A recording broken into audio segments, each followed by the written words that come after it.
तावील खास के एतबार से तो ये जिना के बारे में है, तावील आम में हैंड प्रैक्टिस वाला जो मुश्तजनी का इशू है वो भी इसी के अंदर दाखिल है। वलियाउज़ु बिल्लाहि ताला। अब जाहिर है कि अगर इस किस्म की बीमारी में कोई शख्स मुब्तला है, उसका इलाज क्या है? तौबा करे और अल्लाह की तरफ रुजू लाए। और अल्लाह ताला ने इस हवाले से एक नेचुरल प्रोसेस भी रखा हुआ है, यानी मर्दों के लिए खुसूसन एहतलाम का, नाइट फॉल का इशू है कि जो एक्सेसिव इस तरह की जो इंसान के जिस्म के अंदर मादे बनते हैं वो ऑटोमेटिकली एक फिजिकल फिनोमिना ऑफ नेचर के तहत निकल जाते हैं। बहरहाल अपनी शहवत को कंट्रोल करने के लिए आप सल्लल्लाहु अलैहि वसल्लम ने इलाज तजवीज फरमाया, सबसे बड़ा इलाज, और वो है निकाह। और अगर निकाह ना हो तो फिर क्या इलाज? अगर आजकल के फिलासफर्स और इन जो सो कॉल्ड बुजुर्गों के फतवे माने जाएं तो वो तो कहते हैं कि जी आप नाउज़ु बिल्लाह जो है वो मुस्तज़नी कर लें, ये इलाज है। नबी सल्लल्लाहु अलैहि वसल्लम ने ये इलाज तजवीज नहीं फरमाया। सही बुखारी और सही मुस्लिम की मुत्तफ़क़ुन अलैह हदीस है।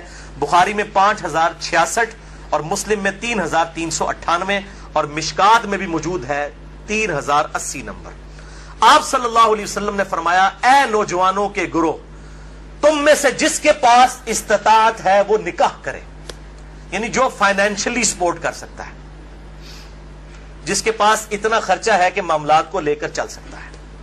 ये फाइनेंशियली मैं क्यों कर रहा हूं? वो हदीस के अल्फाज इसकी हिफाजत कर रहे हैं।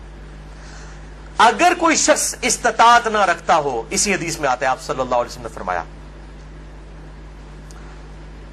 तो उस शख्स को चाहिए कि वो रोजे रखे। ये रोजे रखना उसकी शहवत को ठंडा कर देंगे। और इसी हदीस में अल्फाज हैं कि आप सल्लल्लाहु अलैहि वसल्लम ने फरमाया, अगर तुम्हें इस्तिताअत हो तो शादी करो, निकाह कर लो। शादी करना निगाहों को नीचा करता है और शर्मगाहों की हिफाजत का जरिया है। और जो शादी की इस्तिताअत ना रखे, यानी फाइनेंशियली, ये तो नहीं है कि वो न मर्द है, न मर्द होता तो आप सल्लल्लाहु अलैहि वसल्लम निकाह का तो ना कह रहे होते। जो शादी की इस्तिताअत ना रखे वो रोजे रख ले।